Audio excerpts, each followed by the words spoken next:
नमस्कार दोस्तों, स्वागत है आप सभी का आपके पसंदीदा चैनल हिंदू धर्म और उपाय में। दोस्तों, सच है कि ईश्वर सर्वव्यापी हैं और वे हमेशा सबका कल्याण ही करते हैं, लेकिन यह नहीं भूलना चाहिए कि दिशाओं के स्वामी भी देवता ही हैं। अतः आवश्यक है कि पूजा स्थल बनवाते समय भी वास्तु के कुछ नियमों का ध्यान रखना चाहिए। पूजा घर को हम अपने परिवार के रीति रिवाजों के अनुसार सजाते हैं और उसमें अपने आराध्य देवी देवताओं को रखते हैं। परिवार यदि बड़ा है तो जाहिर है कि सभी के अपने अपने प्रिय देवी देवता होंगे। परिवार का हर एक व्यक्ति अपने प्रिय आराध्य की प्रतिमा लाता है और उन्हें मंदिर में स्थापित करता है। इससे मंदिर में देवी देवताओं की संख्या बढ़ती है, परंतु यह एक गलत बात है। पूजा घर में देवी देवताओं की संख्या सीमित होनी चाहिए, जिससे पूजा करने में आसानी हो सके। और भी कई ऐसी गलतियां हैं जो अक्सर अनजाने में हमसे हो जाती हैं और उन्हें लगातार नजरअंदाज करने पर हमें हमारी पूजा अर्चना का सही फल नहीं मिलता। इसलिए हमें पूजा घर में कुछ नियमों का पालन अवश्य करना चाहिए, जिससे हमें अपनी आराधना का सही फल मिल सके। आइए जानते हैं पूजा घर से संबंधित कुछ बातों के बारे में। सबसे पहली और सबसे बड़ी गलती जो अक्सर हम सभी से हो जाती है, वह है मंदिर को स्वच्छ रखना। पूजा घर में आप भगवान को स्थापित करते हैं, कभी भी अस्वच्छ नहीं रखना चाहिए। साथ ही हमें भी पूरी तरह से स्वच्छ होकर ही पूजा करनी चाहिए। चप्पल जूते पहनकर या गंदे पैरों से पूजा घर में नहीं जाना चाहिए। दूसरी महत्वपूर्ण बात यह है कि हमारे पूजा घर का दरवाजा दक्षिण दिशा में खुलने वाला नहीं होना चाहिए। ये मृत्यु के देव यमराज की दिशा मानी जाती है। इस दिशा में भगवान के लिए लगाए गए दिए की ज्योति भी नहीं होनी चाहिए। इसी प्रकार से देवी देवताओं के मुख दक्षिण दिशा में कभी भी नहीं होने चाहिए। साथ ही यह भी ध्यान रखें कि देवी देवताओं के मुख भी एक दूसरे के आमने सामने ना हो। तीसरी बात है, पूजा घर में कभी भी खड़े हुए नाचते हुए गणपति की मूर्ति ना रखें। तांडव करते हुए भगवान शिव की मूर्ति अथवा तस्वीर ना हो। हनुमान जी की तथा माता की रौद्र रूप में फोटो या मूर्ति कभी भी नहीं लगानी चाहिए। किसी भी भगवान की हमेशा ही शांत और बैठी हुई अवस्था में, अर्थात विराजमान अवस्था में ही मूर्ति होनी चाहिए। पूजा घर में किसी भी देवता की खंडित मूर्ति कभी नहीं रखनी चाहिए। चौथी बात, पूजा घर में भूलकर भी किसी जीवित या मृत व्यक्ति की तस्वीर देवताओं के सामने नहीं लगानी चाहिए। यह बिल्कुल भी शुभ नहीं माना जाता है। कई लोग साधु संतों की मूर्तियां, तस्वीरें पूजा घर में भगवान के पास रख देते हैं। वास्तुशास्त्र में ऐसा करना शुभ नहीं माना गया है। घर के मंदिर में पूजा के लिए मूर्तियां रखी जाएं या तस्वीरें, किसी भी देवता की एक से अधिक तस्वीरें नहीं होनी चाहिए। साथ ही उन तस्वीरों की ऊंचाई 4 से 5 इंच से अधिक नहीं रहनी चाहिए। जहां तक घर के मंदिर में शिवलिंग रखने का सवाल है, घर के मंदिर में 2 इंच से बड़ा शिवलिंग नहीं रखना चाहिए।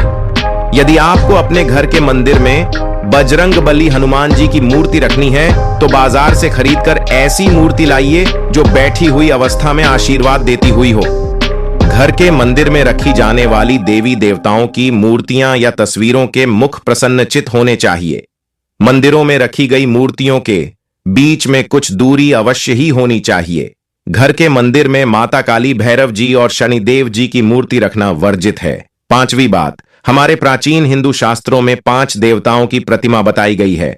प्रत्येक घर के मंदिर में इन 5 देवताओं की मूर्ति अथवा तस्वीर अवश्य ही होनी चाहिए। मंदिर में सूर्य देव की तस्वीर अवश्य लगाएं। गणेश जी, भगवान विष्णु, माता पार्वती और भगवान शिव, इन 5 देवताओं की पूजा घर में अवश्य होनी चाहिए, तभी वह पूजा घर संपूर्ण होता है। शास्त्रों में यह भी वर्णित है कि पूजा घर में देवी देवताओं की प्रतिमाएं हमारे अंगूठे से बड़ी नहीं होनी चाहिए।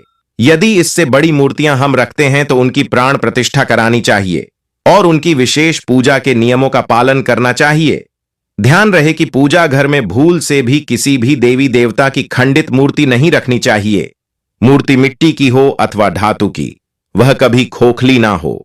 ऐसी मूर्तियां जल्दी खंडित हो जाती हैं।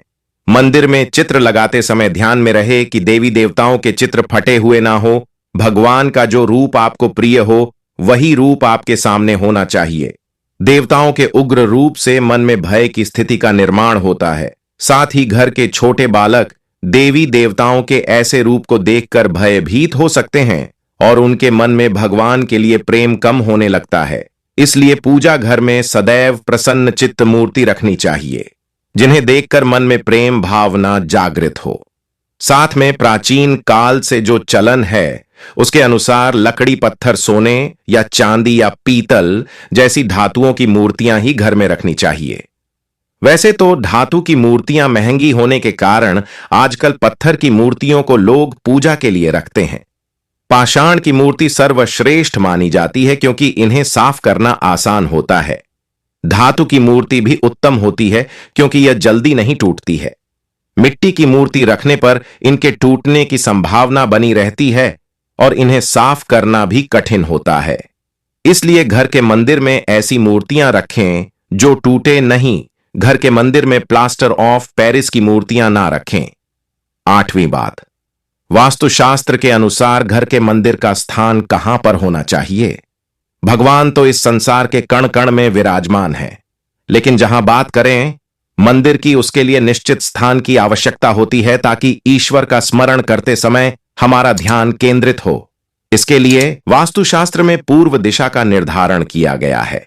यदि मंदिर को पूर्व और उत्तर दिशा के मध्य में बनवाया जाए तो यह सर्वोत्तम होता है क्योंकि यह सकारात्मक ऊर्जा का स्थान होता है। इसी दिशा में सकारात्मक ऊर्जा घर में प्रवेश करती है। लेकिन ध्यान रहे, आपके घर का मंदिर वॉशरूम या शौचालय से दूरी पर होना चाहिए। पूजा घर शयन कक्ष में भी नहीं होना चाहिए। 9वीं बात, घर के पूजा घर के संबंध में यह एक बात महत्वपूर्ण है कि जहां तक हो सके घर का मंदिर आपके उठने बैठने की जगह से ऊंचा होना चाहिए, क्योंकि सभी देवताओं का स्थान हम सबसे ऊंचा है। यदि देवी देवताओं के स्थान के लिए अलग ही कमरा दिया जाए तो सर्वोत्तम होगा। घर के मंदिर में कभी भी बिखरा हुआ सामान नहीं होना चाहिए। देवी देवताओं की मूर्तियां, पूजा सामग्री तथा अन्य धार्मिक पुस्तकें आदि अपने अपने स्थान पर रखी होनी चाहिए। कभी कभी ऐसा देखा जाता है कि लोग लापरवाही में पूजा स्थान पर वस्तुओं को बिखरा कर रख देते हैं। ये वस्तुएं हमारी पूजा में बाधा निर्माण करती है, जिससे हमारा ध्यान भटकने लगता है। इसलिए पूजा घर में सामग्री को सदैव ही व्यवस्थित करना चाहिए। घर के मंदिर में पूजा करने के बाद जली हुई माचिस की तीली, फूल एवं जली हुई काली बाती को हटा देना चाहिए। अपने पूजा स्थल को साफ सुथरा रखना चाहिए। यदि दीपक जलाने के लिए आपको अपने पूजा घर में माचिस रखनी ही है तो उसे किसी कागज या कपड़े में छुपाकर रखना चाहिए। उसे सामने नहीं रखना चाहिए। दीपक जलाने के बाद बूझी हुई माचिस की तीली को इधर उधर नहीं फेंकना चाहिए, बल्कि उसे डस्टबिन में डाल देना चाहिए। ध्यान रहे, पूजा घर में लाइटर आदि चीजों को दीपक जलाने का उपयोग भूल से भी ना करें। तो दोस्तों, इस प्रकार से आप अपने पूजा घर में वास्तुशास्त्र के नियमों का पालन करके सकारात्मक ऊर्जा का निर्माण कर सकते हैं। उम्मीद करता हूं आपको हमारा यह वीडियो पसंद आया होगा। पसंद आया तो लाइक कर दीजिए। चैनल को सब्सक्राइब करके बेल आइकन का बटन अवश्य दबा दीजिए। धन्यवाद। जय श्री राम। हर हर महादेव।